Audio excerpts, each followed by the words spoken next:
Hello everyone. My intention today is to use the analysis tools that we have learned in this class to share if you should buy a house in today's market. As we have all seen, inflation has gone rampant, and we can see that in our major purchases like gas, vehicles, and of course homes. As a recent grad, I hope to save for a single-family home in the near future. Therefore, I will be using this model to predict the housing price index for the next 2 years. The good news that I see from the existing trend in our data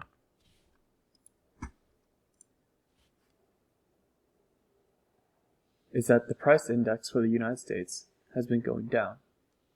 Hopefully, that downhill trend will continue. The key factor that we'll be doing for my analysis is price index. Price index is a calculation that is done to measure the average change over time to prices paid by consumers for a market base of consumer goods and services. The data set itself is not seasonally adjusted and has a quarterly index. The main columns I'll be using will be the date and the price index columns. I will also be using two data sets that show vacant houses and furniture retail sales as independent variables.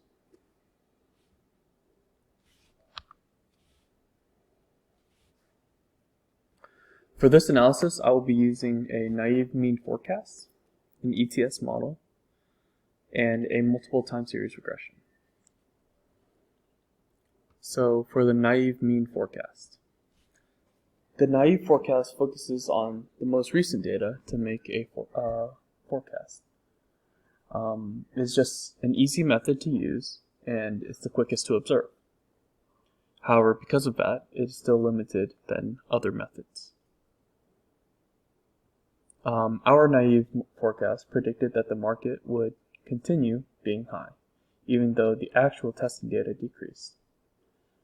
It does not say much about the forecast, but it shows that there was a high price trend from 2000 to 2016. For the ETS model, I used a Holt-Winters model with an added error component and predicted the next 6 quarters. This allows for consideration. The ETS model allows for consideration of all the data from the past, but also brings in the seasonality, trend, and error component. Our ETS model continues the downward trend and predicts that the price index will decrease.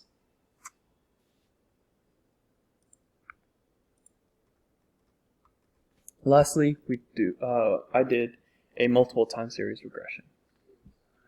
From this, we tried to predict the outcome using more than one independent variable. However, from this model that I created, we can see that our independent variables did not have a strong model. Therefore, there is little correlation between the independent variables that we chose to our dependent variables. The RMSE, or the root mean squared error score, is also high, notating a high error. Therefore, the prediction is not accurate and cannot be used with any accuracy or any confidence. In conclusion, we could try to expect a housing bubble to pop and hope for a downwards trend in the next few years. From using our naive mean and ETS forecast, we could say that it would still be a good idea to wait for a home, in the case that this trend would increase. Our analysis shows a neutral or downwards trend. Therefore, there's no need to rush in buying a home, and those that can afford to wait should wait. Thank you for listening to this presentation.